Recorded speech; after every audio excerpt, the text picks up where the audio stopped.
Hola, buenos días. Soy la doctora María de la Luz Rivera Guevara, médico adscrito al Servicio de Urgencias del Centro Médico Nacional La Raza y profesor adjunto de la especialidad de urgencias. Antes de iniciar esta charla, quisiera darles la bienvenida a estas cuartas jornadas de los residentes de urgencias del Centro Médico Nacional La Raza. Y quiero con esta primera diapositiva reconocer la resiliencia y el gran trabajo de este grupo de médicos, que desde su llegada a nuestro hospital han sabido sortear toda clase de obstáculos para lograr su objetivo. Siempre lo han tenido muy claro, todos y cada uno de ellos, ser urgenciólogos y de los buenos. Mi reconocimiento también a todos por estar en esta pandemia, enfrentándola con miedo, pero con la fuerza y la entereza que caracteriza a un médico de urgencias. Y antes de entrar en materia, quisiera comentar que las fotos que muestro tienen un común denominador. En todas existe un proceso de enseñanza y aprendizaje, una simbiosis entre profesor y alumno, entre facilitador y receptor. Llamémoslo como sea, es en definitiva, esta relación va de la mano como la enseñanza y el aprendizaje. No hay uno si no está el otro. Somos maestros, pero a la vez somos aprendices. De lo contrario, este arte de la medicina se desvanecería a la primera de vuelta. Cuando los residentes me mandaron el correo de la plática que me correspondía, creí que era el lema de las jornadas, ya que uno de nuestros principales objetivos es no dejar de aprender. Pero no, era mi tema. Dice Joseph Joubert que enseñar es aprender dos veces, pero dice Whitman Sherwitt que enseñar bien es aprender dos veces bien. Y es por ello que me dedico a esto. Enseñar y aprender es un proceso dinámico, bidireccional y constante. Se aprende enseñando y al enseñar se aprende. Aprendemos a lo largo de la vida y en forma constante. Un hospital es un centro de aprendizaje. El médico aprende cotidianamente de su ámbito profesional, de sus pacientes y de sus compañeros de trabajo. Cuando en un hospital o en una clínica, al lado de la actividad cotidiana, se forman residentes en cualquiera de las especialidades, el hospital se convierte en una escuela, en donde constantemente se enseñan y aprenden conocimientos y destrezas, lo que hace de la enseñanza definitivamente un reto al que nos enfrentamos día a día. Y me pregunto entonces, ¿somos directrices asertivos de la educación? Es difícil aceptar que muchas de nuestras decisiones y mayores responsabilidades en la vida las tomamos sin una formación y sin una preparación previa. Por ejemplo, el ser padres, el formar una familia, el tener un negocio y en la medicina, el enseñar. A muchos nos queda claro que el ser docente es una de las formas con que contamos los médicos para actualizarnos y seguir aprendiendo. ¿Sabemos enseñar entonces? Tomamos esta responsabilidad con herramientas estructuradas y con la conciencia que nuestra acción puede cambiar para bien o para mal la vida profesional de una persona. ¿Sabemos transmitir el aprendizaje que pretendemos o lo hacemos como lo hicieron con nosotros, repitiendo patrones? O peor aún, ¿enseñamos a ciegas? Es necesario sin duda prepararnos en educación, involucrarnos y diseñar planes académicos en donde contemplemos el aprender a enseñar, con la única y legítima intención de que el conocimiento se concrete y podamos desafiar el descenso en la meseta de la curva enseñanza y aprendizaje, que muchas veces juega en contra nuestra y en contra de nuestro conocimiento. Podemos ver entonces aquí cómo a través del tiempo y del esfuerzo nuestras competencias se van incrementando, convirtiéndose en expertos. Sin embargo, si el conocimiento se estanca, si el conocimiento no se transmite y a la vez se modifica, esa curva iniciará su descenso durante nuestro ejercicio profesional mucho antes de lo que esperamos. Definamos entonces el proceso de enseñanza-aprendizaje. El aprendizaje es considerada la actividad que ejecuta el estudiante en su formación, mientras que la enseñanza será la actividad del profesor que facilita o guía ese aprendizaje. En su conjunto, forman el proceso docente educativo. Este proceso en la enseñanza de la medicina va a estar orientado básicamente al dominio de la práctica clínica. En lo que corresponde a la parte de la enseñanza, la tarea más importante del docente será acompañar el aprendizaje de cada uno de sus alumnos. La enseñanza debe ser vista como el resultado de una relación personal del docente con su alumno. El docente debe tomar en cuenta el contenido, la aplicación de las técnicas y las estrategias didácticas que puedan incrementar el conocimiento médico, dependiendo de los estilos de aprendizaje de cada uno, pero sobre todo incrementar los valores humanos en cada uno de sus estudiantes. De acuerdo a la teoría de Piaget, el pensamiento es la base en la que se asienta el aprendizaje, es la manera de manifestar la inteligencia.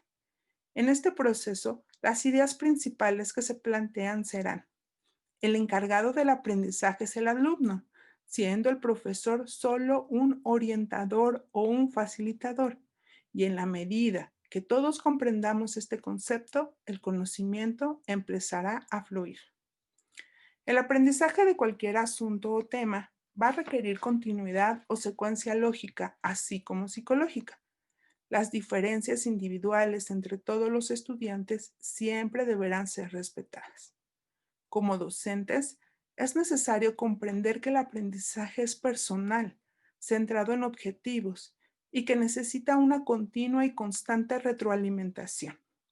El aprendizaje debe de estar basado en una buena relación entre los elementos que participan y que son el docente, estudiante y sus compañeros. ¿Cómo funciona el proceso de enseñanza-aprendizaje? El aprendizaje y la enseñanza se dan continuamente en la vida de todo ser humano. Por eso no podemos hablar de uno sin hablar del otro. Ambos procesos se reúnen en torno a un eje central, el proceso de enseñanza y aprendizaje, que los va a estructurar en una unidad de sentido. El proceso de enseñanza-aprendizaje está compuesto por 4 elementos: el profesor, su estudiante, el contenido y las variables ambientales, que en nuestro caso pues sería nuestro hospital. Cada uno de estos elementos influirán en mayor o en menor grado en la generación del conocimiento, dependiendo de la forma que se van a relacionar unos con los otros y dependiendo también del contexto del que estemos hablando. Decía George Miller que la tarea de la educación médica la aceptamos deliberada y apasionadamente, pero la preparación de tan influyente tarea es frágil. No nos preparamos para aprender, mucho menos para enseñar. Entonces, dicha ocupación la hacemos por repetición de patrones. Lo hacemos creyendo que transmitimos positivamente un conocimiento. Algunas veces lo logramos, otras no. Pero no solo se trata de hacer que se memoricen conceptos, sino que también de transmitir un conocimiento, transmitir la pasión por enseñar y generar un cambio personal, así como profesional, llevando al aprendiz entonces a la búsqueda incesante del conocimiento. Duque y Escobar nos dicen que generalmente tomamos como guías los modelos pedagógicos que fueron aplicados durante nuestra formación, careciendo de bases teóricas firmes sobre las cuales sustentar este tipo de práctica. Es claro, pero apenas obvio, que este sistema de imitación no deja resultados favorables. Como residentes, pues esperamos que el R3 le enseñe y le pregunte a su R2 y este al R1. Pero para que esta interacción sea productiva, deben surgir dudas, deben surgir cuestionamientos y a partir de esta surgirá obviamente una investigación.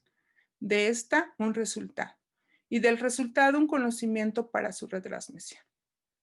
Pero qué mejor entonces que este flujo de conocimiento se hiciera deliberadamente, con bases y herramientas que nos aseguren que no solo será el paso de la información, sino que cada uno de los médicos residentes involucrados se apropiarán del conocimiento para su aplicación y reproducción en el ámbito clínico. Los estudiantes de medicina Estiman que un tercio de sus conocimientos son atribuibles a las enseñanzas de los residentes. Dos tercios de los residentes reciben más del 40% de su educación de otros residentes. Son entonces los médicos en formación de las especialidades los responsables de hasta 80% de la educación de ellos mismos, de los internos y de otros estudiantes. Encuestas en Estados Unidos demuestran que solo el 55% de programas de residencias ofrecen entrenamiento en habilidades de enseñanza. Y en México, solo una universidad se ocupa de tener dentro de su plan de estudios al residente como catedrático, con la finalidad de volver los cursos de especialización efectivos. La UNAM. Vemos en estas fotografías el ejemplo de la interacción social entre profesionales, residentes convirtiéndose en docentes, la autoexplicación del residente como docente, formación de nuevos modelos mentales. Observamos aquí práctica clínica con retroalimentación, conciencia propia y autorregulación. Y esta conversión, indudablemente, y aunque en las fotos no parezca, genera en algunos momentos frustración, pero sobre todo miedo. Miedo, pero más allá de esto, produce enseñanza. Entonces, ¿el enseñar nos producirá miedo? Sí, más que entrar al cubiario.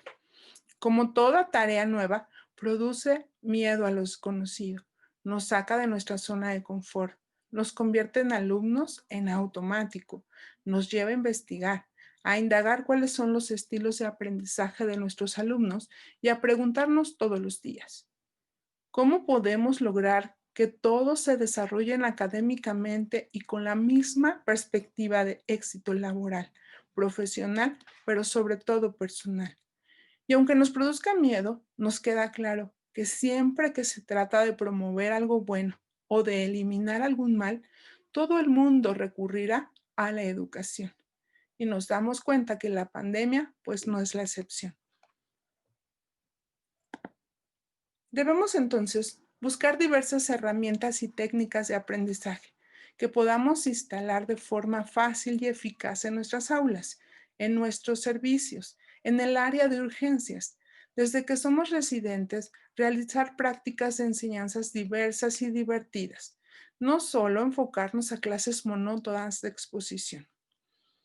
Como todos los profesores de carrera, tomarnos el tiempo de planear, de establecer objetivos de aprendizaje y concretar la enseñanza desde diferentes enfoques y estilos, utilizando para esto, por ejemplo, paneles de expertos, lluvia de idea, talleres de aprendizaje, simulación, todo lo que nos ayude a mantener el interés y el conocimiento activo para, con esto, salir de nuestras aulas con un aprendizaje significativo y de calidad por el bien de nuestros pacientes.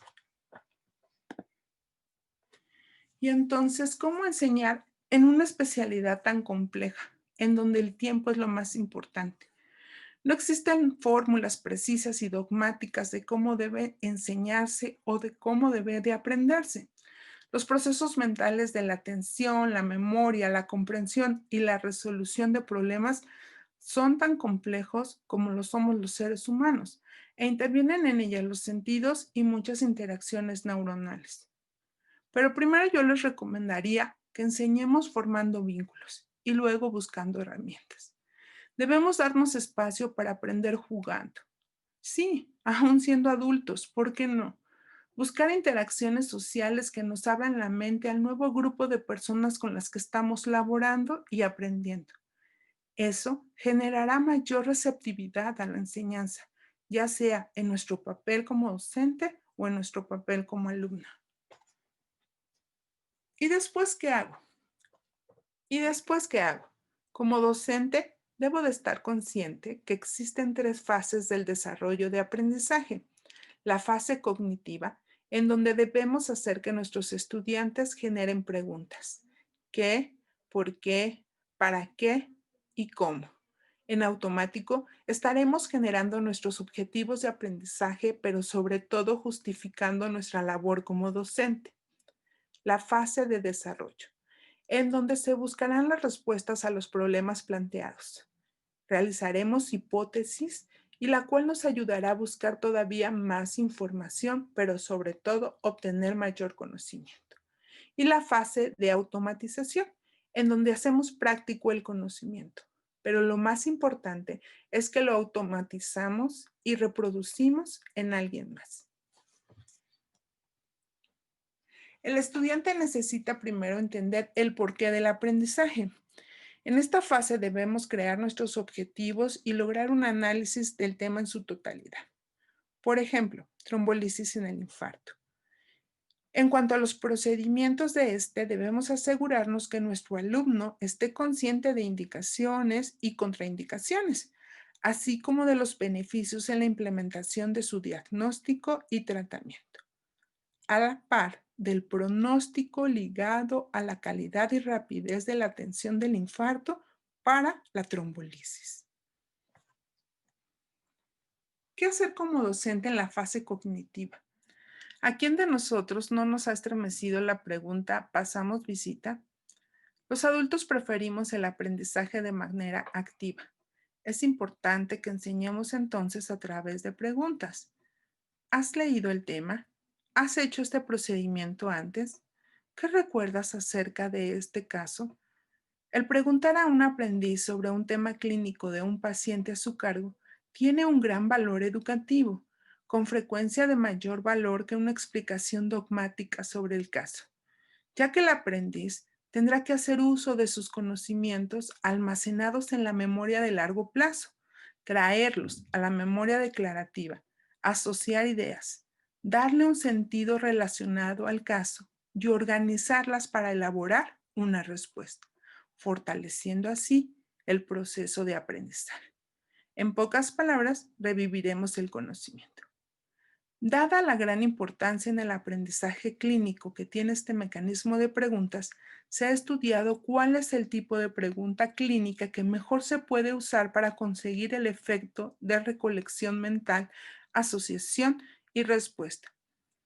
De las distintas formas de preguntar, la que aparentemente tiene un mayor valor educativo es el usar preguntas seriadas que vayan de lo general a lo particular.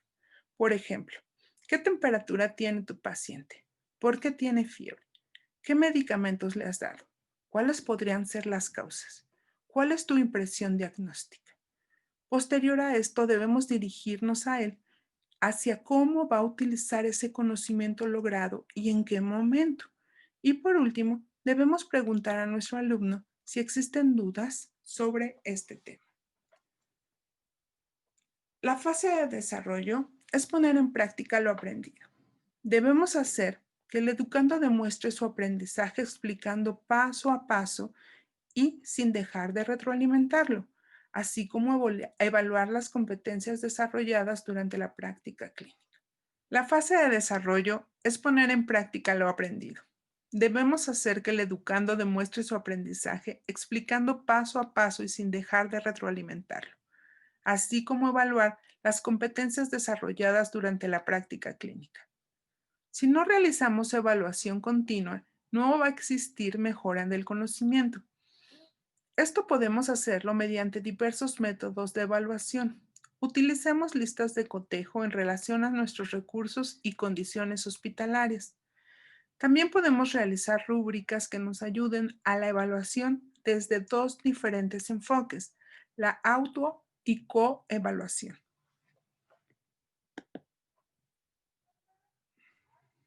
La fase de automatización es donde observaremos a nuestro compañero convertirse en un experto, manejando a los pacientes y realizando los procedimientos de forma independiente.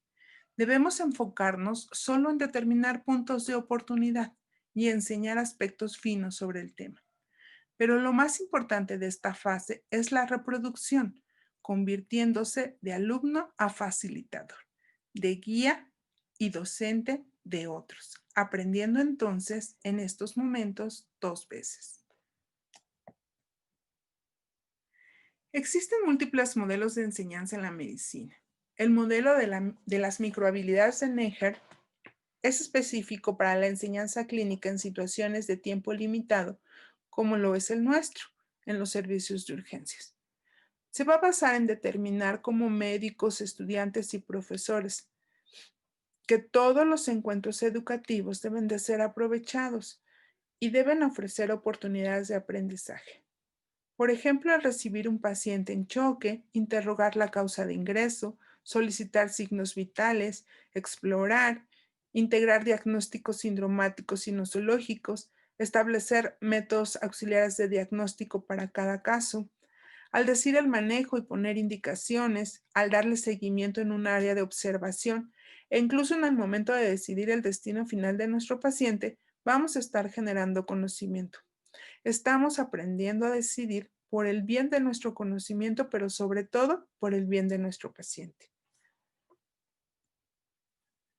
¿Y cómo hacemos práctico este modelo? Existen diferentes pasos para sistematizar la forma de enseñar. Paso 1. Obtener un compromiso. Preguntar a nuestros médicos en formación, ¿qué piensas de este paciente? ¿Cuál es tu sospecha diagnóstica? ¿Qué te gustaría hacerle en relación a estas respuestas?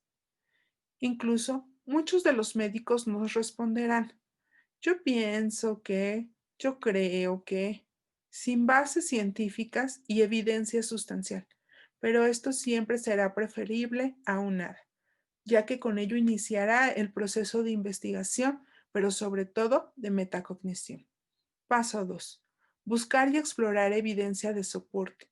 Hacer preguntas como, ¿qué te llevó a este diagnóstico? ¿Por qué elegiste este manejo? Esto nos ayudará a identificar lo que el educando sabe y cuáles son las áreas de oportunidad a mejorar. Paso 3. Enseñar principios generales y obvios que en algunas ocasiones, y aunque no lo crean, se nos escapan de la mente. Enseñemos a sistematizar el pensamiento y a hacer mapas mentales para resolver situaciones de estrés y bajo presión. Si mi paciente ingresa por sangrado de tubo digestivo, ¿lo tipaste y lo cruzaste? Si ingresa por dolor torácico, ¿le solicitaste enzimas cardíacas? Paso 4. Reforzamiento de lo que se hizo bien, es decir, retroalimentación positiva y reconocimiento de cada una de las competencias ya adquiridas, que estimule y no limite el seguimiento a nuestros pacientes. Por ejemplo, estuvo perfecto que consideraras un rastreo ultrasonográfico pulmonar en este paciente con falla cardíaca aguda. Recompensar entonces así académicamente cada uno de los logros obtenidos. La finalidad de aprender y recordar asociando problemas y conocimientos cada vez más complejos está orientada, a final de cuentas, a la resolución de problemas específicos. Esto sucede en todas las disciplinas del conocimiento y con sus particularidades sucede también en la enseñanza de la medicina. Paso 5. Retroalimentación de errores, condiciones a mejorar y riesgos inminentes. Está bien tu colocación de catéter central por vía subclavia para iniciar vasopresores, pero la elección de una vía yugular podría disminuir el riesgo de neumotórax y tener una vía compresible. Pareciera fácil, pero no lo es establecer métodos de enseñanza por varios motivos. Uno, aprendemos y enseñamos a un adulto, a un profesional de la salud, lo cual puede ser arma de dos filos, dependiendo de qué, de la receptividad de cada uno de los individuos. Dos, existen en nosotros muchos egos que nos limitan a recibir observaciones y mejoras. Creemos en algún momento de la meseta de la curva de enseñanza y aprendizaje que mostrábamos al inicio que lo sabemos todo. Y es, aunque no parezca, cuando dejamos de aprender.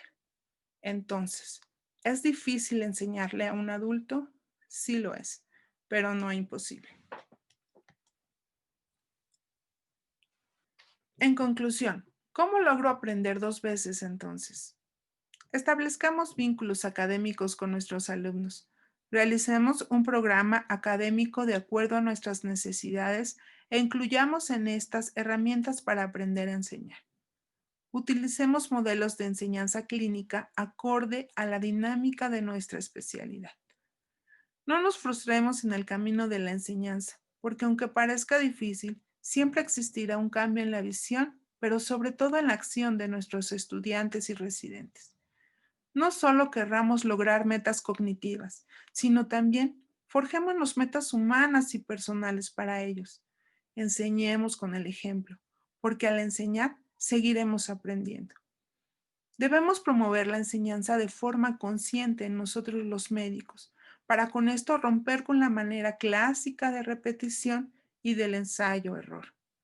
La formación de docentes de medicina deberá entonces ser un proceso crítico que permita el reordenamiento de la profesión, pero sobre todo de la sociedad. Albert Einstein nos dijo, no es suficiente enseñar a los hombres una especialidad. Con ello se convierten en algo así como en máquinas utilizables, pero no en individuos válidos. Para ser un individuo válido, el hombre debe sentir intensamente aquello a lo que puede aspirar. Tiene que recibir un sentimiento vivo de lo bello y de lo moralmente bueno. Para que exista una educación válida, es necesario que se desarrolle el pensamiento crítico e independiente de cada uno de nuestros residentes. La enseñanza debe ser tal que pueda recibirla como el mejor de los regalos y no como una amarga obligación. Y si enseñar es aprender dos veces y enseñar bien es aprender dos veces bien, nunca dejen de aprender.